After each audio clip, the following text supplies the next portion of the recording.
Hey! PCCL channel greets you. A video on molar mass. If you've watched the one on the atomic weight, this one will seem simple. 3 examples will follow.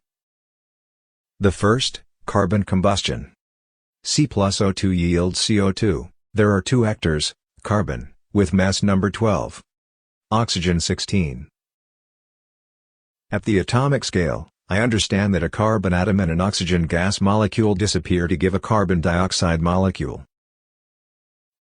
In numbers of nucleons, carbon has 12 nucleons. There are 2 oxygen atoms there, so that gives 2 by 16 equals 32 nucleons, and quite naturally in CO2 there will be 44 nucleons per molecule since 44 is the sum of 12 and 32. If I go to the laboratory scale, I have to multiply the mass of each nucleon by Avogadro's constant. So, since the mass of 1 mole of nucleon is 1 gram, for 44 nucleons, the mass of 1 mole will be 44 grams. This is the molar mass. The molecular weight of carbon dioxide is 44 grams. The molecular molar mass of oxygen is 32 grams. 2 times 16. You have understood the interest of the mole. It allows to go from nucleons to grams. It's the same with methane.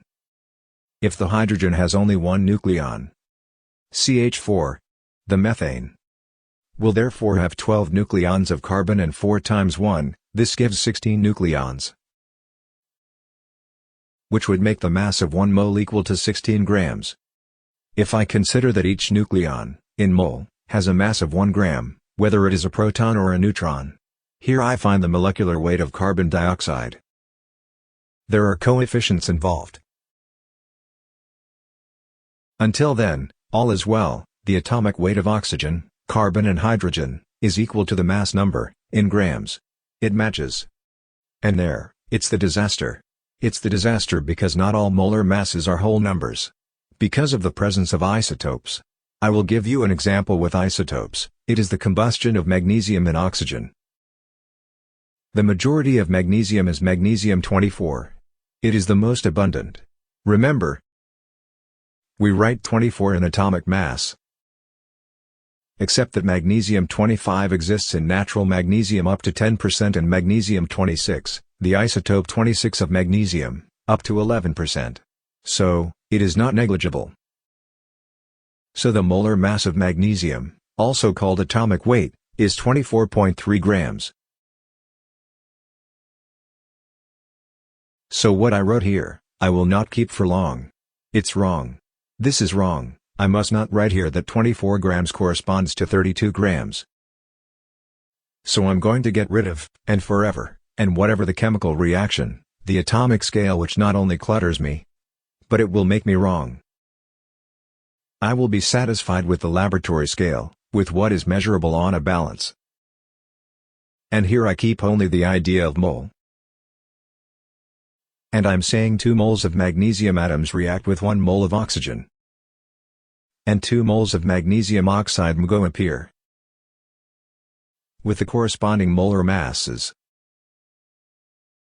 So how to find the molar mass of MgO? Well, I add the molar mass of Mg and the molar mass of O. 24.3 plus 16 equals 40.3.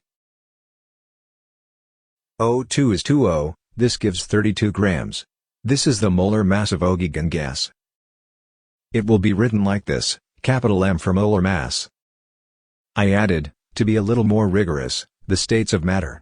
We often see this in the chemical equations, solid, gas, and solid. A liquid would be L and for a species in aqueous solution it would be a Q. Here are the molar masses of each of the protagonists of this chemical reaction.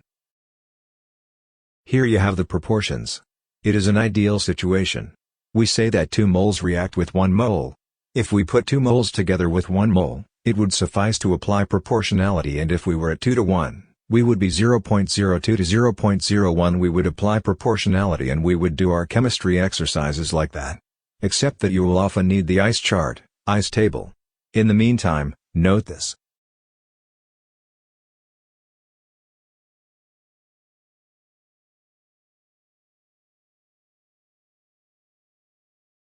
That's it for this video.